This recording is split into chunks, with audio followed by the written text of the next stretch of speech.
bonjour à tous. Déjà, je rends grâce à Dieu, le créateur du ciel, de la terre, de toutes choses, de toute forme de vie, de tous les mondes spirituels qui existent, c'est-à-dire selon lui. Et je le remercie parce qu'il est tout puissant, grand, glorieux et redoutable. Donc aujourd'hui, on va parler avec le véritable Saint-Esprit que les apôtres authentiques ont reçu dans Jean 20, 22. C'est-à-dire Dieu a-t-il autorisé au prophète de verser le sang, quel que soit le sang. On va aussi parler premièrement le sang d'un animal.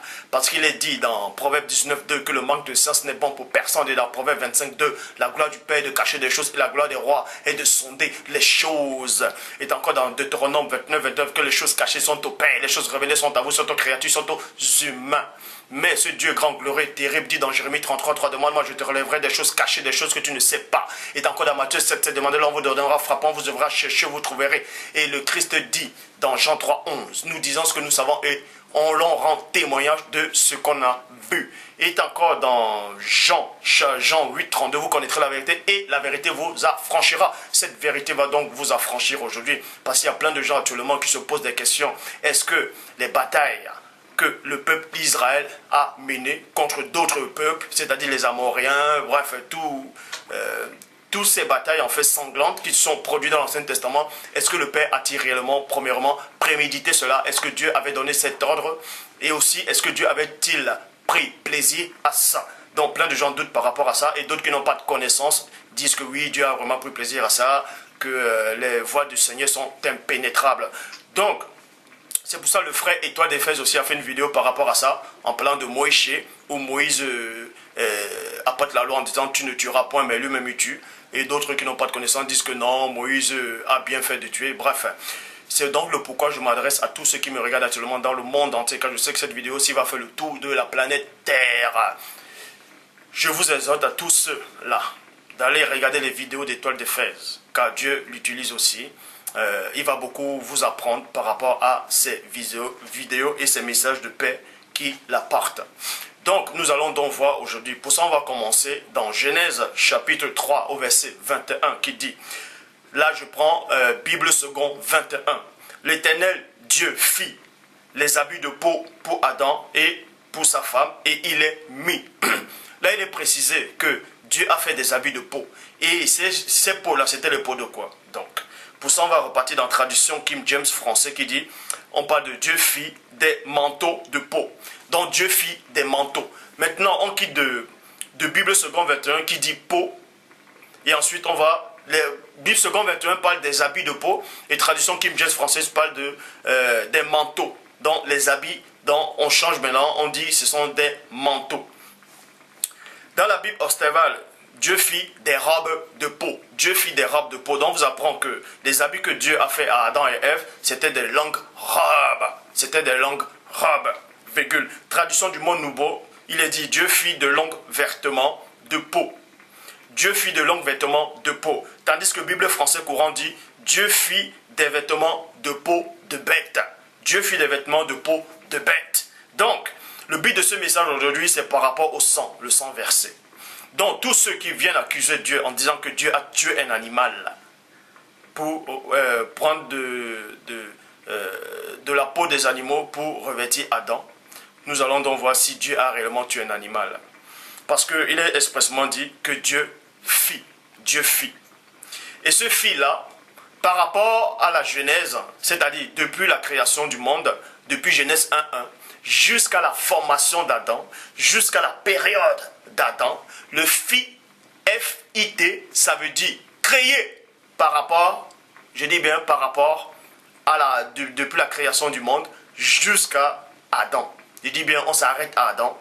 Depuis Adam jusqu'à la création du monde, c'est fit là, ça veut dire créer. Donc, pourquoi je le dis?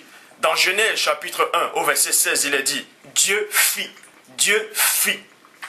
les deux grandes luminaires, le plus grand luminaire pour présider le jour et le plus petit luminaire pour présider la nuit, et il fit aussi les étoiles. Donc, tous ceux qui disent que Dieu fit des habits, c'est-à-dire des peaux de bêtes, ils disent que ça veut dire tuer. Est-ce que Dieu aussi a tué les étoiles? Est-ce que Dieu a tué la lune, le soleil, quand il les créait? Le fit là, ça veut tout simplement dire Dieu a créé des peaux de bêtes.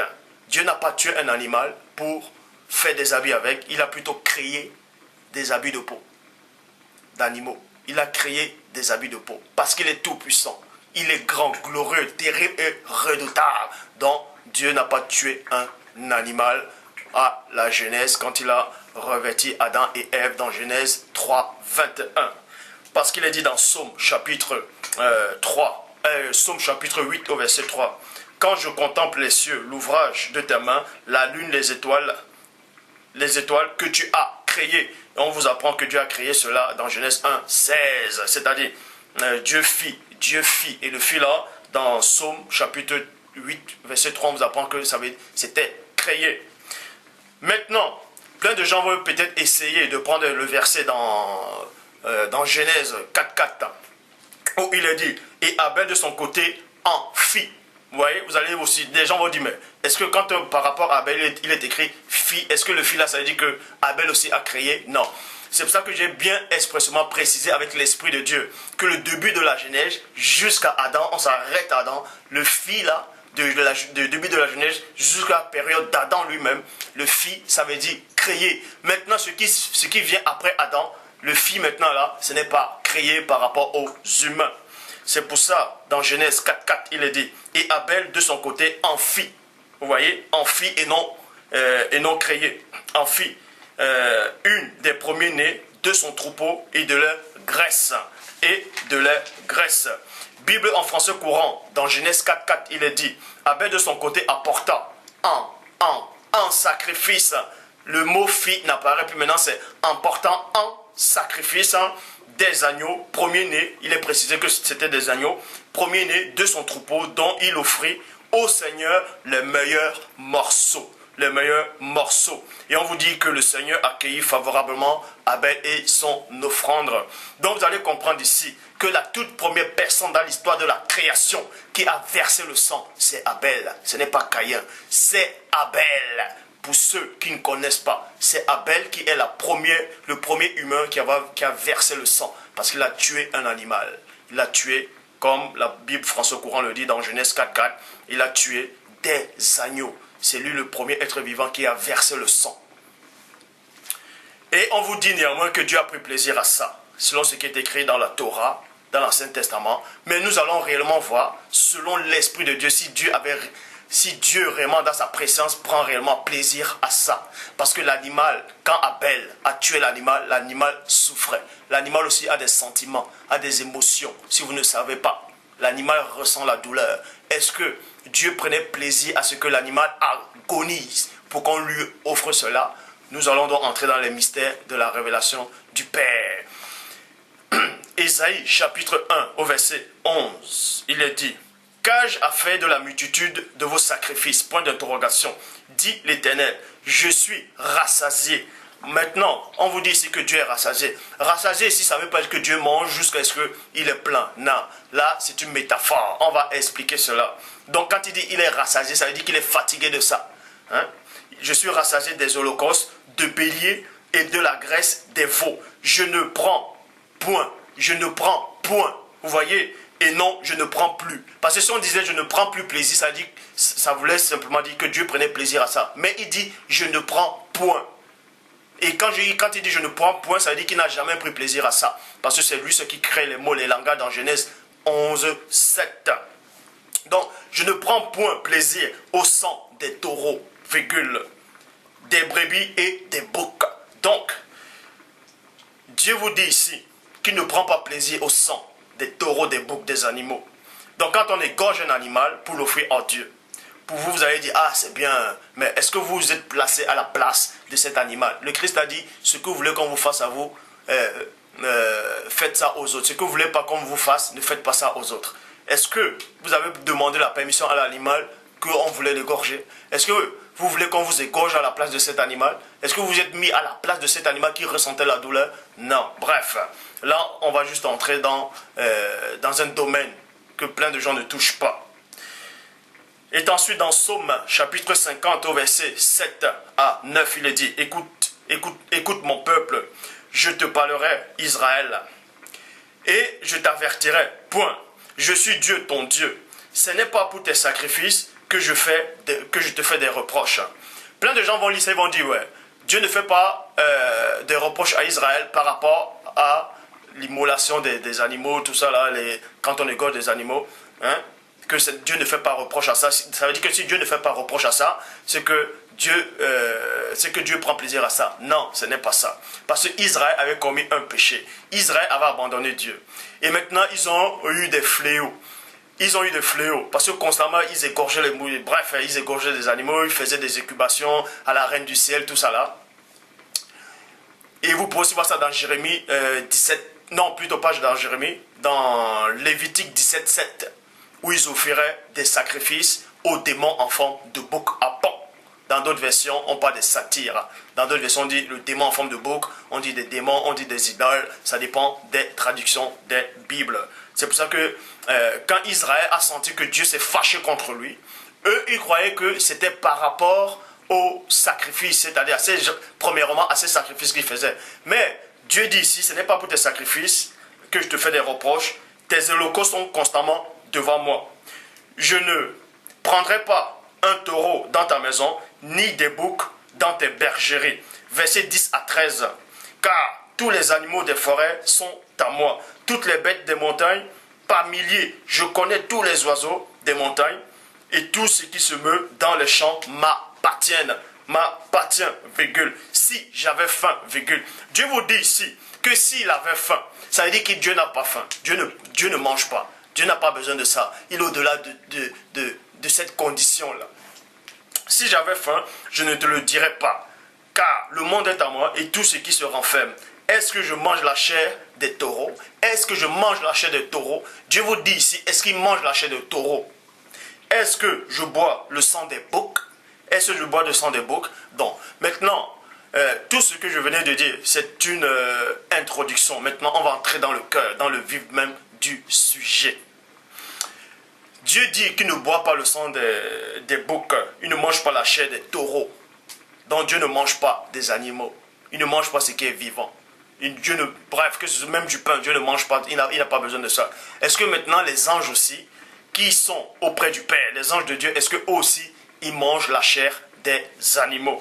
Pour ça, on va donc vérifier. Genèse chapitre 18 au verset 8 dit, il prit encore, c'est-à-dire Abraham, il prit encore de la crème et du lait avec l'eau, avec le veau qu'on avait prêté à prêter, et il est mis devant eux. Devant eux, c'est qui? Dans d'autres versions, on dit que ce sont trois hommes, trois personnages, c'est-à-dire c'était des anges qui sont venus voir Abraham. Il se tient lui-même à leur côté, sous la pointe, et il mangeait. On vous apprend ici, dans toutes les autres versions qui existent, on vous dit que ces trois personnages, c'était trois anges qui ont mangé avec Abraham. Donc, vous pouvez voir cela Maintenant, il y a une seule version des Bibles qui refute cette idée. Il y a une seule version des Bibles qui dit que ces trois personnages-là, ce n'étaient pas des anges. C'était pas des anges. Vous pouvez voir ça dans la Bible de l'épée qui dit, dans Genèse chapitre 2 au verset... dans Genèse chapitre 18 au verset 2 dit, il leva les yeux et regarda, et voici trois hommes, Melchisédek, Noé et Shem étaient debout devant lui, et dès qu'il les vit, il courut au-devant d'eux. Genèse chapitre 19 au verset 1 dit, or, sur le soir, les deux messagers arrivaient à Sodome. Toujours dans la Bible de l'épée, on vous dit sur le soir, dans Genèse chapitre 19 au verset 1, c'est les deux messagers qui arrivaient dans la ville de Sodome. Parce que ces trois-là, qui étaient au départ, dans la Bible de l'épée, Melchisédek, Noé et Shem, il y a un qui est resté avec Abraham. C'est pour ça que dans d'autres versions, on dit l'Éternel est resté avec Abraham, et les deux anges sont venus à la ville de Sodome et Gomorrhe. Maintenant, dans la Bible de l'épée, il est dit que ce sont des messagers. Et vous allez, peut-être plein de gens maintenant vont dire, mais les messagers, ce sont des anges. Non, les anges sont des messagers, mais il y a aussi des prophètes, des hommes de Dieu aussi, qu'on peut considérer comme qui ont les titres de messagers. Vous pouvez voir ça dans Malachie chapitre 3 au verset 1, qui dit, voici que j'enverrai mon messager pour me préparer le chemin. Il est question de Jean-Baptiste. Et Jean-Baptiste était un humain fait de chair et de sang et d'os. Ce n'était pas un ange. Vous pouvez aussi voir ça dans Matthieu chapitre 11 au verset 10. Donc, selon la Bible de l'épée, ces trois hommes-là ne sont pas des anges, mais des âmes. Donc, la Bible de l'épée vous dit que les anges ne mangent pas. Les anges ne peuvent pas manger la chair. Parce que les animaux souffrent. Vous devez comprendre une chose. Les animaux ressentent la douleur. Et vous croyez qu'un seul instant que les anges vont descendre et ils vont manger ce qui est vivant. Même si on tue ça, ils vont manger cela, alors que Dieu lui-même ne prend pas plaisir à ça, au sang versé. Parce que Dieu lui-même ne prend pas plaisir au sang versé. Bon, il y a un verset dans la Bible qui démontre que les anges ne mangent même pas la viande. C'est-à-dire, ils imitent le Père en fait. Juge, chapitre 13, verset 15 à 16 dit, Manoah dit à l'ange de l'Éternel, 2 points, permets-nous de te retenir et de t'apprêter un chevreuil. Permets-nous de te retenir et de t'apprêter un chevreuil. Donc, Manoah, qui est sa femme, c'était la maman de Samson, quand l'ange de Dieu a apparu, Manoah et sa femme, c'est-à-dire il était avec sa femme, il a expressément dit à cet ange-là, on va tuer un animal, on va le préparer pour que tu puisses le manger. Vous voyez? Et l'ange de l'Éternel répondit à Manoah, 2 points. Quand tu me retiendrais, virgule, je ne mangerai pas de ton mets. Je ne mangerai pas de ton mets. Alors que dans Genèse, dans d'autres versions, Genèse chapitre 18 au verset 8, on vous dit qu'il y a 3 anges qui ont mangé de la viande, alors que la Bible de l'épée dit que ça ne pouvait pas être des anges, parce que les anges ne peuvent pas manger la viande. Ils ne peuvent pas manger ça. Vous voyez? Donc il y a déjà des confusions, des anomalies dans des versions des Bibles. Mais Paul lui dit, ne méprisez pas les prophéties, examinez toutes choses et retenez ce qui est bon. Moi, ce que je retiens, c'est que Juge, chapitre 13, verset 15 à 16 dit que l'ange a dit, si tu me retiens, je ne mangerai pas de ton mets. Mais si tu veux, dans d'autres versions, maintenant on dit, mais si tu veux, virgule, si tu veux, et non Dieu, mais si tu veux, fais un holocauste, tu l'offriras à l'Éternel. Maintenant, on vous dit ici que l'ange maintenant autorise, selon cette version-ci, on veut dire que l'ange autorise que cet homme-là puisse tuer l'animal et l'offrir à Dieu. Vous voyez? Or, tandis que dans la Bible de l'épée, il est dit, mais si tu fais un holocauste, et non si tu veux, et non va faire, mais si tu fais, de ta propre décision, de ton propre autorité, si tu fais un holocauste, tu l'offriras à l'Éternel. Bon, mieux vaut l'offrir à Dieu que d'offrir cela aux idoles, aux démons, aux esprits impurs. Parce que tous les animaux appartiennent à Dieu. C'est pour ça que vous allez aussi voir l'histoire, vous allez parcourir l'histoire de la Bible. Abraham, Noé, tous les patriarches, bref, la plupart des patriarches ont tué des animaux en sacrifice pour l'offrir à Dieu. Et même, vous allez même prendre l'histoire d'Abraham quand Dieu l'a mis à l'épreuve par rapport à son fils Isaac. Et quand il est arrivé, il a trouvé le bélier. L'ange a dit, vas-y, prends le bélier et offre-le. Bon, est-ce que Dieu avait réellement dit à cet ange-là de dire à Abraham, est-ce que cette histoire s'est réellement produite? Est-ce que Dieu prend-il plaisir au sang versé des animaux? Donc, pour ça, on va aller dans Ésaïe, chapitre 66, au verset 3, qui dit, égorger un bœuf est comme tuer un homme. Égorger un bœuf est comme tuer un homme. Ça veut dire ici que celui qui égorge un bœuf, c'est comme si tuait un homme. Vous voyez, c'est à peu près la même chose. C'est comme si tuait un homme. Égorger un bœuf, c'est comme si c'est comme tuer un homme. Sacrifier des brebis, comme abattre un chien. Présenter une offrande, comme reprendre le sang d'un porceau. Faire un parfum d'encens, comme bénir une idole. Puisqu'ils ont choisi leur voie et que les âmes prennent plaisir à les abominations. Virgule, vous voyez cela dans la Bible Orsteval. Traduction Abbé Filion dit maintenant, toujours dans Ésaïe chapitre 63 au verset 3 dit, Ésaïe chapitre 66 verset 3 dit, celui qui immole un bœuf est comme celui qui tuait un homme. Celui qui sacrifie un agneau est comme celui qui ensommeille un chien. Celui qui présente une offrande est comme celui qui offrirait le sang d'un porceau. Et celui qui se souvient de l'encens est comme celui qui reverrait une idole. Ils ont pris plaisir et ils se sont habitués à toutes ces choses et leurs âmes a fait ces délices de ces abominations. abomination. Donc on vous apprend ici que les gens qui immolent les bœufs, les moutons, bref, tout ça là, pour offrir à Dieu, Dieu n'a jamais pris plaisir à ça. Dieu ne prend pas plaisir à la souffrance d'un être vivant. Je dis bien d'une créature, même d'une mouche, si vous ne savez pas. Même d'une mouche, parce que ça vit. Tout ce qui vit, tout ce qui a respiration est conscient. Vous allez peut-être me dire que les animaux ne sont pas conscients, ils sont conscients. Toute vie est consciente. Et Dieu ne prend pas plaisir à ce qu'on tue un animal juste pour tuer. Bref, on va plus entrer en profondeur. Pourquoi donc on mange la viande, tout ça là. C'est pour ça qu'il est dit dans Hébreux, chapitre 10, au verset 5. C'est pourquoi Christ, en entrant dans le monde, dit, tu n'as voulu ni sacrifice, ni offrande, mais tu m'as formé un car. Donc, Christ vous dit ici que Dieu n'a jamais voulu de sacrifice, ni offrande. Mais on vous apprend également dans le Nouveau Testament, dans l'Ancien Testament, dans Genèse 4, que Abel a offert un sacrifice, donc il a tué un animal, il a donné à Dieu, et Dieu était content, Dieu a pris plaisir à ça. Mais Christ vient vous dire le contraire ici, que Dieu n'a jamais pris plaisir à ça. Dieu n'a jamais pris plaisir au sang versé. Vous croyez qu'on va égorger un mouton comme ça, là, le mouton crie, ressent la douleur, et puis Dieu prend plaisir à cette douleur-là. Mais réfléchissez, il faut réfléchir, réfléchissez. Hein? Vous qui avez des animaux chez vous, peut-être le chat ou un chien, allez l'égorger alors. Pourquoi vous n'allez pas égorger votre chat, votre animal, ou bien vos cochons d'Inde, ou bien vos lapins à la maison? Pourquoi vous ne les égorgez pas? Ou bien vos poules, ceux qui ont des poules. Pourquoi vous ne les égorgez pas? Parce que vous les aimez. Vous croyez que Dieu n'aime pas les animaux? Dieu aime ses créatures. C'est Dieu le Père qui les a créés, qui les a donné l'être, le mouvement, la respiration. Verset 6 d'Hébreux 10 dit ceci. Tu n'as agréé ni holocauste, ni sacrifice pour le péché.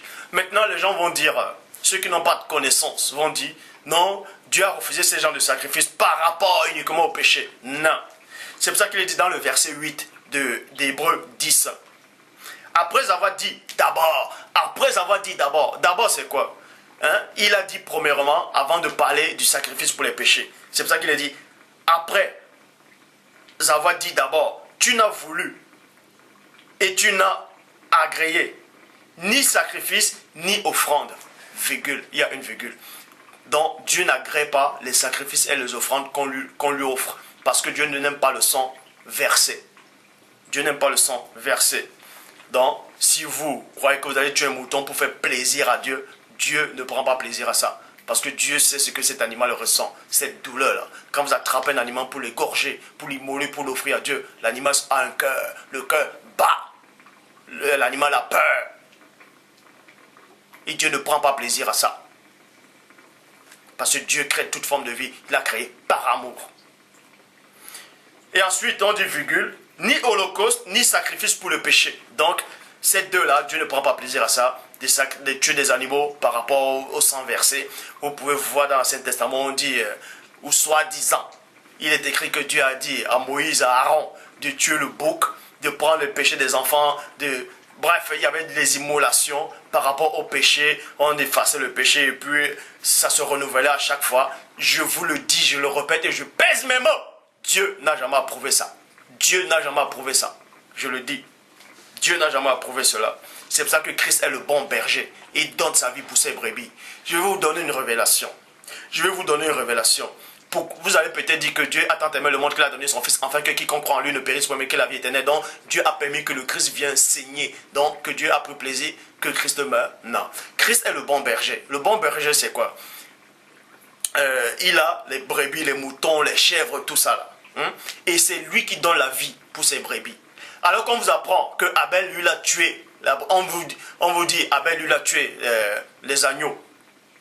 Abel a tué des animaux pour l'offrir à Dieu. Mais Christ lui meurt pour ses animaux. Il meurt pour ses brebis. Donc à chaque sang versé que ces animaux ont reçu l'agonie, tous ces animaux-là, Christ maintenant, que ce soit les animaux, ça c'est les mystères cachés de Dieu. Que ce soit les animaux qu'on a égorgés dans l'Ancien Testament, les hommes qu'on a tués, tout ça là, tout ce mal-là, maintenant là, Christ a repris cela. Vous voyez, toute la douleur que ces gens-là ont souffert, Christ a repris cela. C'est pour ça que lui aussi, il est passé sur le poteau. Il est passé sur le bois. C'est pour ça que son sang aussi a été versé. Est-ce que vous comprenez les mystères? Donc, dans la facette que vous voyez là, on dit que Christ est mort pour l'humanité, pour les humains. Mais il est le berger. Il donne sa vie pour ses brebis. Il donne sa vie pour ses brebis. Et dans les brebis, c'est quoi? Il y a, premièrement, il y a des animaux et aussi des humains. Mais ça ne veut pas dire que les animaux doivent croire en Christ pour être sauvés. Là, on entre dans un autre domaine qui est réservé aux hommes spirituels. C'est pour ça que Christ, pendant le sabbat, quand il guérissait tout ça, il prenait toujours la compassion, il dit, mais si non a un animal, son animal tombe peut-être dans le trou, il ne va pas le secourir. Hein? Il ne va pas le secourir. Alors, il va secourir parce qu'il aime l'animal, alors pourquoi égorger les animaux? Bref, Genèse 8, non, Hébreux chapitre 10 au verset 5, dit, tu n'as agréé, tu n'as voulu ni sacrifice ni offrande, mais tu m'as formé un corps. Verset 6, tu n'as agréé ni holocauste ni sacrifice pour le péché. Verset 8, après avoir dit d'abord, tu n'as voulu et tu n'as agréé ni sacrifice ni offrande, virgule, ni holocauste ni sacrifice pour le péché. Vous voyez, ni sacrifice pour le péché. Maintenant, Actes des Apôtres, chapitre 10 au verset 13, vous allez voir que Pierre, Képha, il était en train de méditer, parce qu'il avait faim en fait. Il a eu un songe. Il avait dans d'autres versions on dit une corbeille, dans d'autres on dit un panier, dans d'autres on dit une soucoupe volante. Oui, je vous le dis. Dans d'autres versions on dit il y a une soucoupe qui est descendue. Et une nappe est descendue, dans d'autres versions. Il y a des animaux de toutes sortes qui ont apparu là. Et dans Actes 10, 13 qui dit, une voix lui dit, lève-toi, virgule, Pierre, tue et mange. Tue et mange. Vous voyez? Des gens vont dire, oui, mais Dieu a autorisé ça, de tuer ces animaux-là. Dieu a dit, il faut tuer ces animaux-là, parce qu'il a dit ça à Pierre.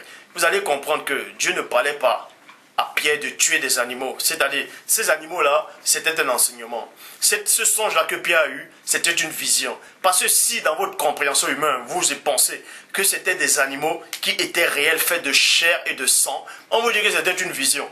Depuis quand? C'était un songe. Depuis quand, Pierre? Un songe, c'est quoi? Vous croyez qu'un songe, quand vous voyez quelqu'un dans un songe, vous croyez qu'il est fait de chair et de sang? C'était un enseignement que Dieu voulait lui donner. C'était une métaphore. Est-ce que vous comprenez? C'est pour ça qu'il a dit, Pierre, tue et mange. Or, vous savez que dans l'Ancien Testament, il est dit de ne pas manger des animaux avec le sang. C'est pour ça qu'il n'est pas dit, Pierre, tue, prépare et mange. Mais il est plutôt dit, tue et mange.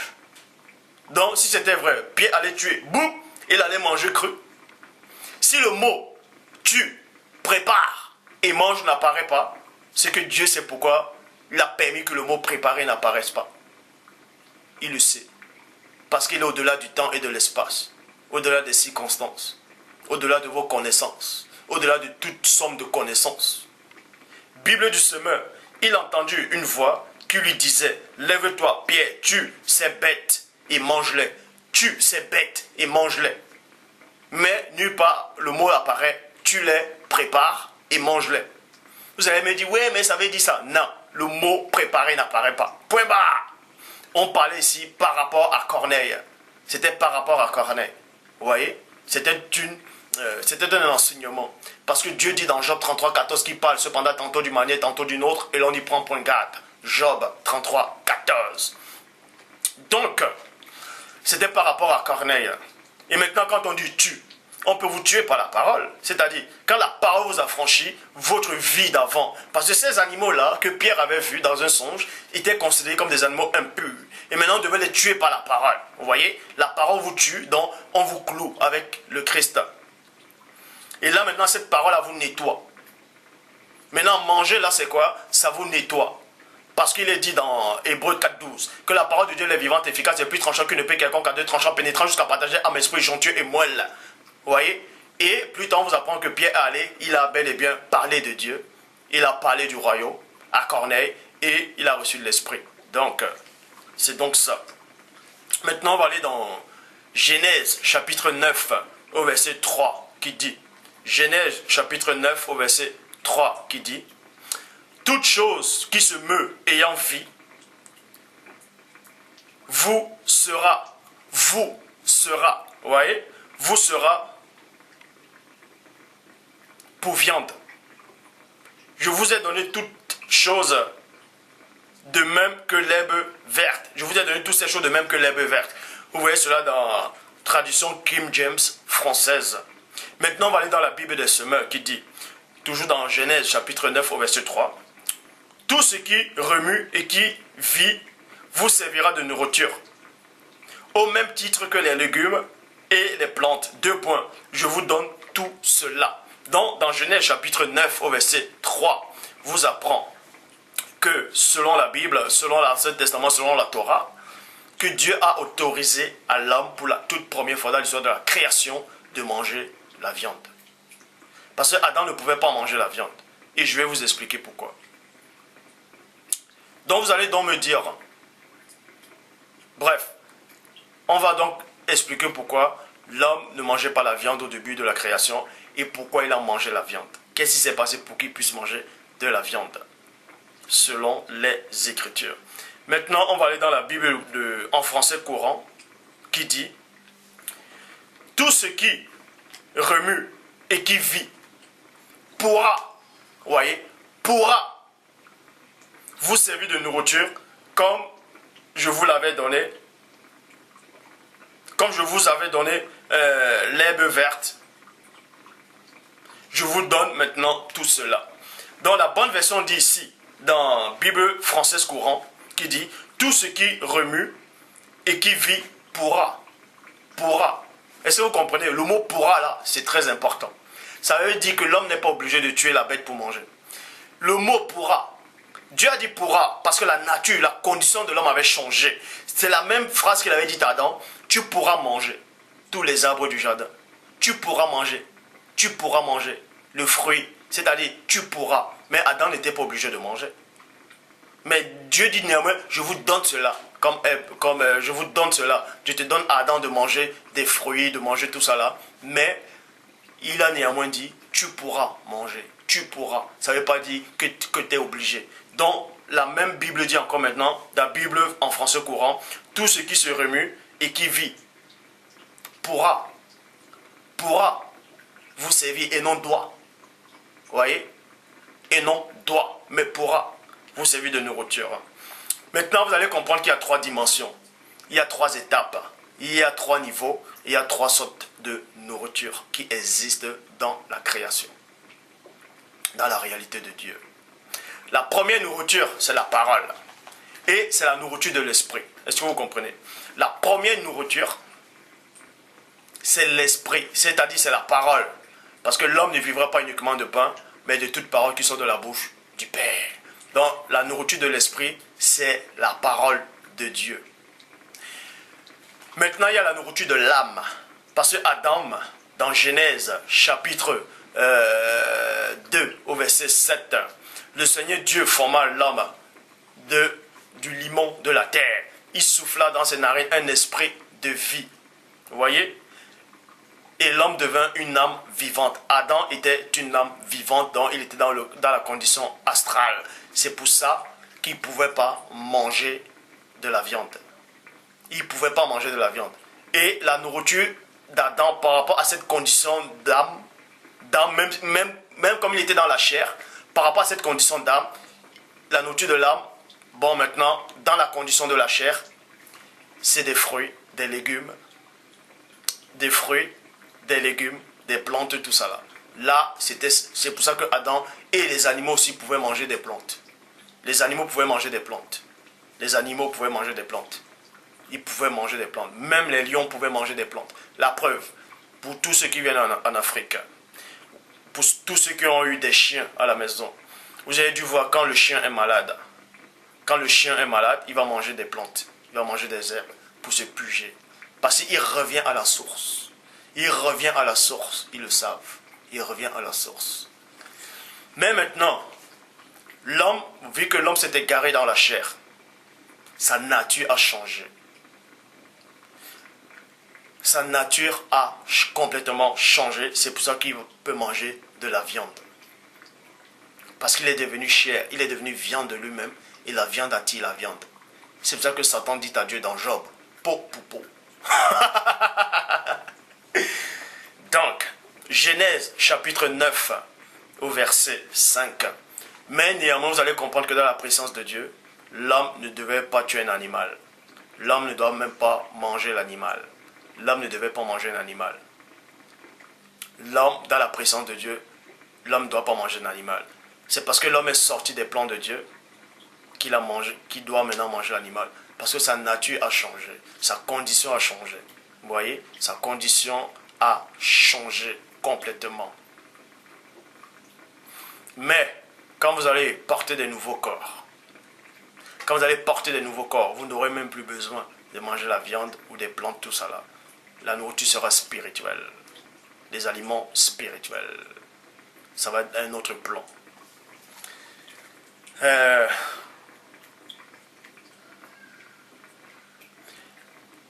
Vous savez, quand Christ, au moment du repas, Christ a rompu le pain.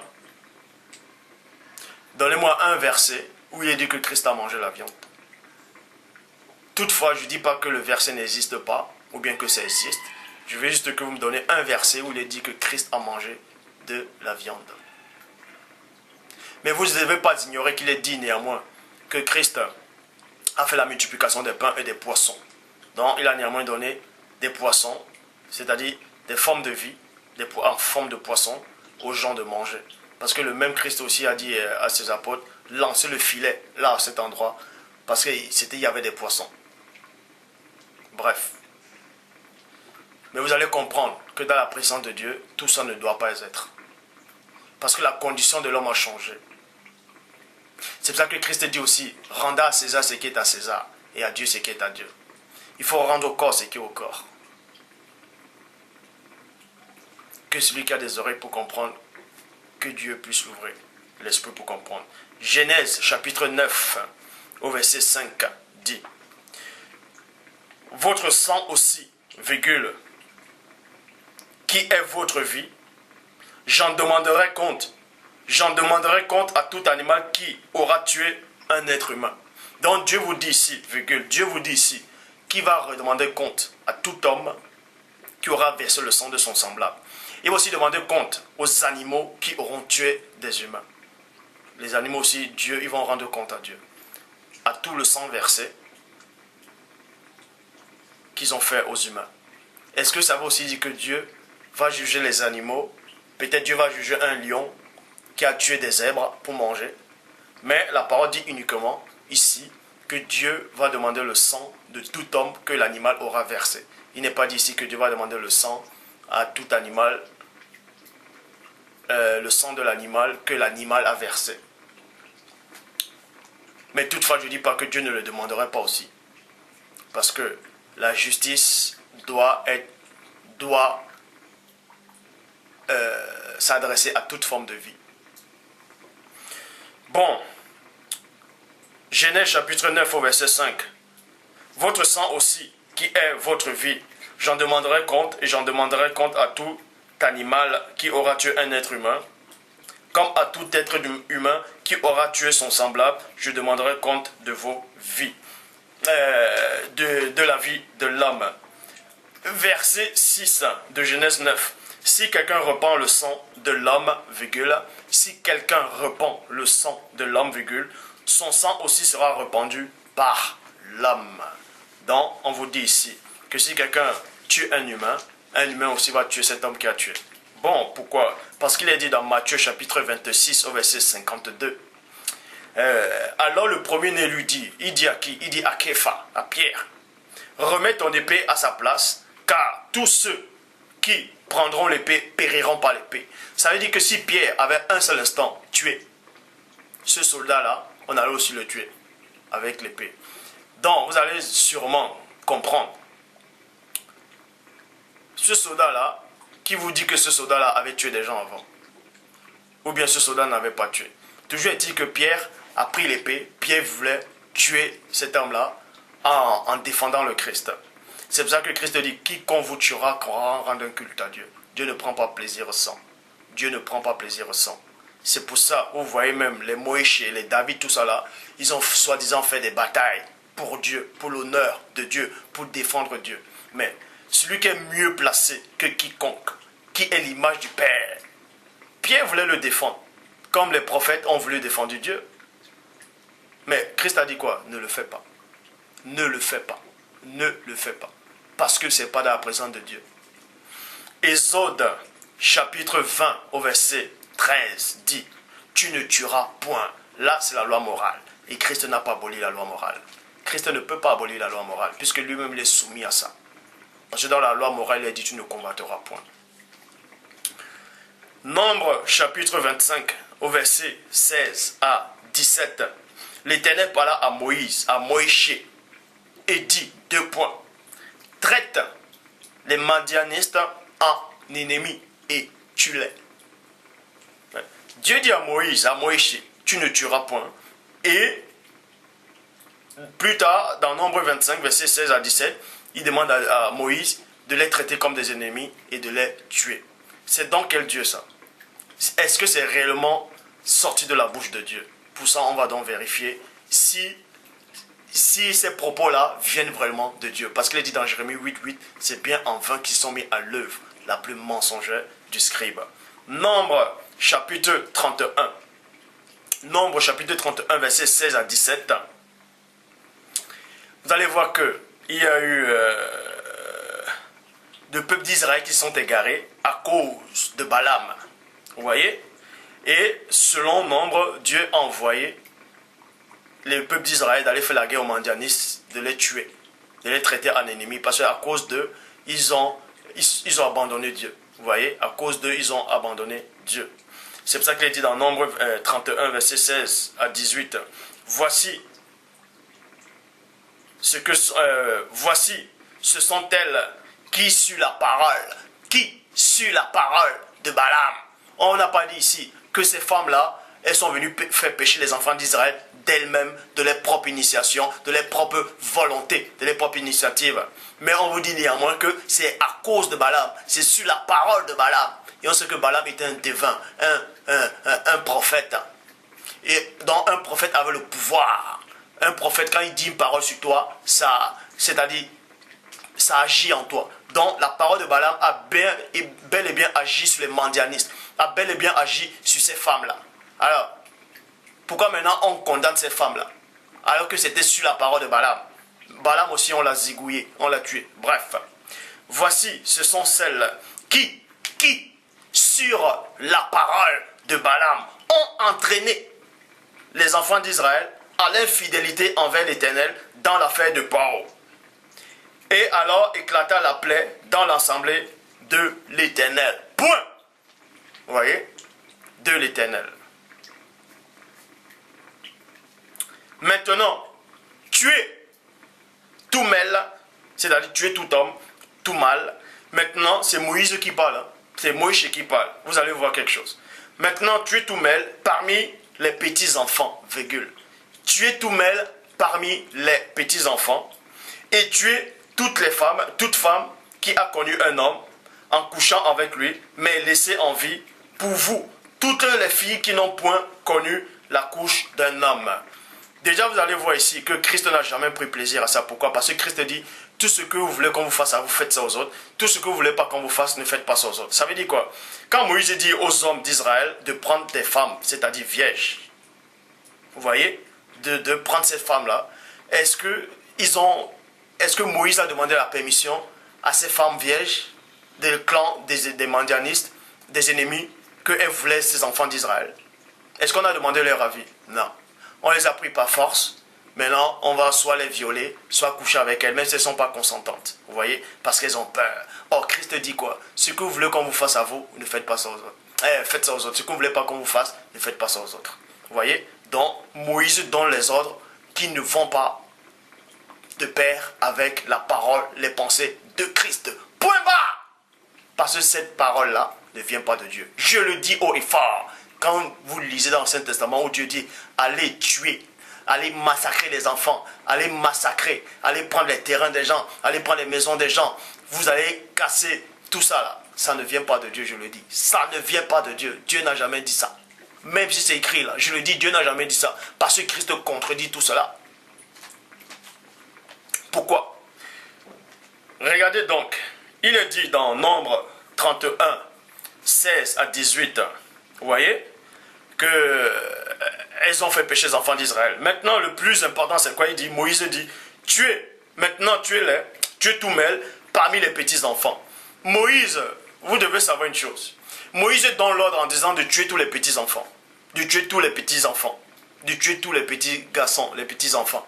Alors qu'il devait même pas lui-même oublier. Si, en ce temps-là, quand il parlait, s'il était inspiré par le Saint-Esprit devait lui révéler que Moïse aussi devait se souvenir que lui aussi était un petit enfant en Égypte.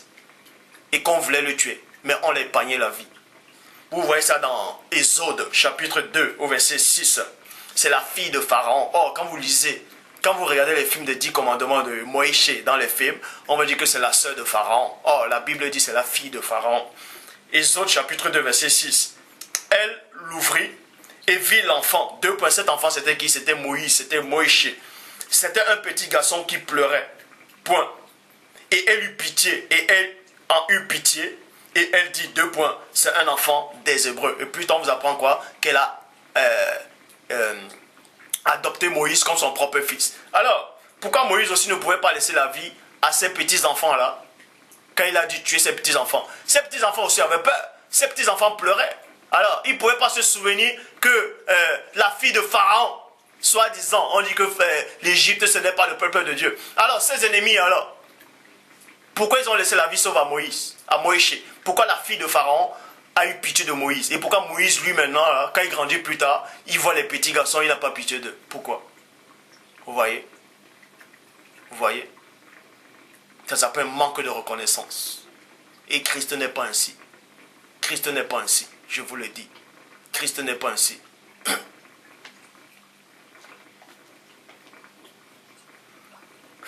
Deutéronome chapitre 5, au verset 1, dit, Moïse, vous voyez,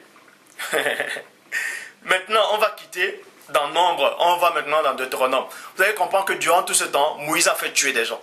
Moïse, selon ce qui est écrit, que Moïse a fait tuer des gens. Il a même fait en sorte que Dieu ouvre. Selon ce qui est écrit, il a demandé que le sol s'ouvre, que les gens aillent vivants là-bas dedans, là, tout ça là. Que Moïse a fait tuer des gens, il les a sur les tranchants de l'épée, tout ça là. Bref, on a brûlé, on a incendié des gens, tout ça là. C'est Moïse sur son ordre qui disait que Dieu lui a révélé cela. Et c'est donc qui ce Dieu là, hein? On vous dit que ce Moïse là a vu Dieu d'Israël sur la montagne. Alors qu'on vous apprend que ça ne pouvait pas être Dieu, parce que Christ dit personne n'a vu Dieu. Alors, c'est donc qui donnait ses ordres à Moïse? C'est donc qui donnait ses ordres au patriarche, à David, tout cela, d'aller massacrer, d'aller tuer des gens, des enfants, des femmes? C'est qui ce Dieu-là? Hein? C'est qui ce Dieu? Quand on vient vous dire, non, ce n'est pas Dieu, non, c'est Dieu, c'est Dieu. Dieu ne prend pas plaisir au sang. Si vous dites que c'est Dieu qui a fait ça, c'est que vous-même vous êtes égaré. Vous êtes dans la confusion. Vous avez reçu un esprit d'égarement, de confusion, de délire. On vous apprend que Moïse a fait tuer, a fait massacrer des gens. Maintenant, plus tard dans Deutéronome, chapitre 5, au verset 1, Moïse revient maintenant là. Il dit, Moïse convoqua tout Israël, et il a dit, écoutez Israël, les lois et les ordonnances que je vous fais entendre aujourd'hui. Apprenez-les et mettez-les soigneusement en pratique. Donc Moïse revient après avoir fait en sorte que les enfants d'Israël massacrent les gens, autorisent les meurtres, les violences, hein?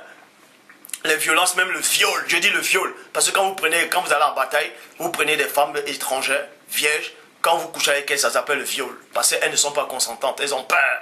Ça s'appelle du viol. Donc on vous apprend ici que Moïse a autorisé tout ça. Tout ce que le Père Tout-Puissant n'autorise pas. Même le Christ n'a pas autorisé cela. Mais néanmoins, Moïse revient dans Deutéronome, chapitre 5, au verset 1, que, oui, effectivement, il oublie qu'il avait fait massacrer les gens, il revient, mais il dit maintenant, non, il faut obéir à la loi de Dieu. Il faut apprendre à obéir à la loi de Dieu. Pourquoi lui-même, il n'apprend pas ça? Il dit, apprenez à obéir aux ordonnances de Dieu. Et c'est pour ça qu'il est dit dans le verset 7 de Deutéronome 5. Cette loi qu'on doit obéir, c'est quoi? Deutéronome chapitre 5, au verset 17. Tu ne tueras point. Moïse revient encore, il dit, apprenez à obéir, apprenez à mettre ça en pratique, tu ne tueras point. Alors qu'il a fait tuer aux enfants d'Israël. Comment se fait-il? Ça c'est une contradiction. Comment se fait-il qu'il dit, allez massacrer tuer des enfants? Lui-même étant enfant, on ne l'a pas massacré, on l'a épargné. Pourquoi il n'épargne pas les enfants, hein? Violer les femmes, brûler les maisons. Après, plus tard, il oublie ça, il dit, apprenez à mettre soigneusement en pratique. Il ne faut pas tuer. Mais les enfants d'Israël, ils ont dit, mais vous croyez qu'ils ne vont pas se souvenir de ça? Que mais, qu'est-ce qu'ils racontent? Ils nous autorisent de tuer, de massacrer, et maintenant ils disent de ne pas tuer. Et il y a déjà un esprit de confusion qui règne. Et vous dites que ça vient de Dieu. Nombre 23, 19, Dieu n'est point un homme pour mentir, ni un fils d'homme pour se repentir. Donc, ça ne peut pas venir de Dieu, tout ça. Deutéronome chapitre 22, verset 22 à 23 qui dit, si une jeune fille vierge est fiancée et qu'un homme la rencontre dans la ville et couche avec elle, vous les amènerez tous deux à la porte de la ville, vous les lapiderez et y mourront. Vous les lapiderez et y mourront, virgule. La jeune fille pour n'avoir pas crié dans la ville, virgule. Donc, on vous dit ici que si un homme rencontre une jeune fille vierge et qui couche avec elle, c'est-à-dire viole la fille, on doit lapider ces deux personnes. On doit lapider aussi la fille parce qu'elle n'a pas crié. Et si cette fille-là, elle est muette, qu'elle n'arrive pas à parler, elle va crier comment? Donc on va aussi la tuer. Hein? On va aussi la tuer. Si cette jeune fille, elle a peur, tellement elle est tétanisée, elle n'arrive pas à crier, parce que la peur la tétanise, et que le mec viole, on doit aussi néanmoins tuer cette fille-là. C'est quel esprit qui a inspiré ce verset-là? Hein? Donc avant de lire, ne vous bornez pas à écouter les Écritures, à vous tromper ou même faire de faux raisonnements. La jeune fille pour n'avoir pas crié dans la ville, et l'homme pour avoir déshonoré la fille de son prochain. La femme de son prochain, point. Tu ôteras ainsi le mal du milieu de toi. Lévitique, chapitre 20, au verset 10. Si un homme commet un adultère avec une femme mariée, s'il commet un adultère avec la femme de son prochain, l'homme et la femme adultère seront punis de mort et les sangs retomberont sur eux. Point. Pourquoi David, lui, n'a pas été puni de mort? Pourquoi? Posez-vous la question. Alors, la loi s'adresse qu'à qui? Dieu n'a-t-il pas dit que dans un procès, on ne doit pas favoriser une personne et laisser l'autre? Hein? Pourquoi David commet l'adultère, il tue même encore le mari de la personne, lui on ne lui fait rien? On va dire on l'a châtié. La parole et la loi, ça doit être pour tout le monde. Point barre. Et Christ, dans Jean 8, il n'a pas permis qu'on lapide cette femme-là. Parce que Christ n'est pas pour le sang. Christ avait néanmoins savait que cette femme avait commis un adultère, que c'était contre la loi de Dieu. Mais Christ, qui est mieux placé, qui sonde le cœur, il sait pourquoi cette femme a commis cela. Ça ne veut pas dire que Christ approuvait cela. Hein? Mais néanmoins, Christ a dit, va et ne pêche plus. Moi non plus, je ne te condamne pas. Moi non plus, je ne te condamne pas. Parce que c'est la loi de Dieu, le pardon. Lévitique 21, verset 9. Si la fille d'un sacrificateur se déshonore et se prostitua, elle déshonore son père, elle sera brûlée au feu. Depuis quand Dieu va prendre quelqu'un fait de chair et de sang, il va dire va le brûler au feu. Hein? Alors qu'il y a l'esprit, alors que l'esprit vient de Dieu. Dieu permet que, c'est-à-dire, Dieu a permis que l'esprit qui vient, c'est-à-dire, il a donné l'être, le mouvement à cette personne. L'esprit est néanmoins dans l'homme. Ça veut dire l'esprit qui est dans l'homme, c'est une partie qui vient du Père. Parce que c'est l'esprit qui permet qu'on soit en communion avec le Père. On vous dit qu'il faut brûler une fille parce qu'elle s'est prostituée. On brûle une fille parce qu'elle s'est prostituée. Alors que quand vous lisez, il y avait un homme de Dieu, on lui disait, va prendre une femme prostituée et aie des enfants avec lui. Mais quand une femme vient faire ça, on doit la brûler au feu. Hein? Quand on brûle quelqu'un, il ressent la douleur, ça fait mal. Mais vous croyez quoi, vous? Que Dieu prend plaisir à ça? Ça, ce Dieu-là, je ne le connais pas. Je vous le dis. Si c'est votre Dieu, c'est que vous êtes dans la perdition totale. Psaume 55, verset 16.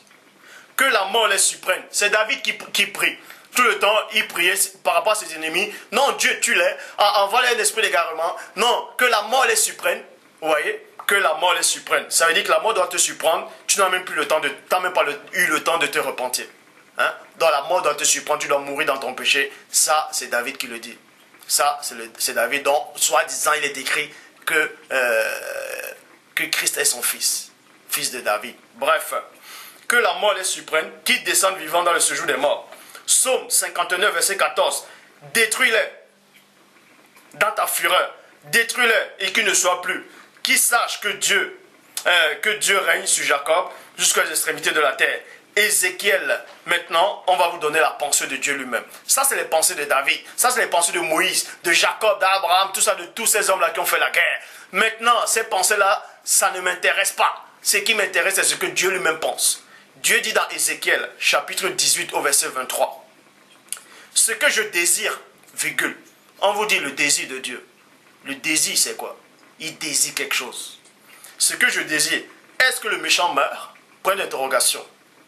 Dit le Seigneur, l'Éternel, n'est-ce pas qu'il change de conduite et qu'il vive?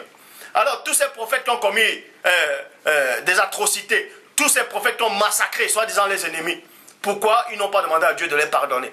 Pourquoi ils n'ont pas laissé à ces ennemis-là l'occasion de se repentir? Puisque Dieu lui-même dit que ce n'est pas son souhait. Dieu ne souhaite pas que quelqu'un meure dans son péché. Il veut que la personne se repente.